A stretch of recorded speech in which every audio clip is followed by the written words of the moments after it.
ఇప్పుడు డబ్బింగ్ ఆర్టిస్ట్కి అప్పుడు డబ్బింగ్ ఆర్టిస్ట్కి చాలా డిఫరెన్స్ ఉంది. ఓకే. అప్పుడు డబ్బింగ్ ఆర్టిస్ట్ ఏంటంటే కంపల్సరీ లిప్సింగ్ కావాలి. ఓకే. ఆ కష్టాలు చూసి నేను డబ్బింగ్లోకి రావాలని. ఓకే. లిప్సింగ్ అవ్వలేదంటే ఆ 10 సార్లు చెప్పాలి. ఓకే. ఇప్పుడున్న డబ్బింగ్ నాలెడ్జ్ ఏంటంటే మీరు ఎట్లా చెప్పినా నేను అడ్జస్ట్ చేసుకోగలను. ఓకే. ముందుకు జరుపుకోగలను, వెనక్కి జరుపుకోగలను, మీకు లిప్సింగ్ చేయగలను. ఓకే. ఆ సౌండ్ ఇంజనీర్ కష్టపడుతున్నారు. ఓకే. మీరు కరెక్ట్గా చెప్పగలిగితే చాలు, మీ వాయిస్ కరెక్ట్గా ఉంది, నాకు డెప్త్ ఉంది, మీరు అబ్జర్వేషన్ చేయగలరు, క్యారెక్టర్ని ఏడుప, నవ్వా, లేకపోతే సీరియస్ ఎమోషన్స్ మీరు క్యారీ చేయగలరు అంటే you can become a dubbing artist. Okay.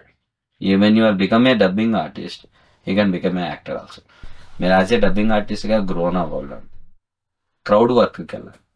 ఎందులో అంటే అప్పుడు మీకు అర్థమవుతుంది అన్ని సిచ్యువేషన్లకి డబ్బింగ్స్ చెప్తుంటారు, వాయిస్ ఇస్తుంటారు. ఇప్పుడు మన ఇద్దరం జనరల్గా మాట్లాడుతుంటాం, అక్కడ వాళ్ళు జనరల్గా మాట్లాడుతుంటారు, ఇంకొకరు వేరే జనరల్గా మాట్లాడుతుంటారు. ఇంకోటి ఏంటంటే అందులోనే వాడు కూరగాయలు అమ్మాలి, ఉల్లిపాయలు అమ్మాలి, మళ్ళీ స్టేషన్ అనుకోండి టీ అమ్మాలి.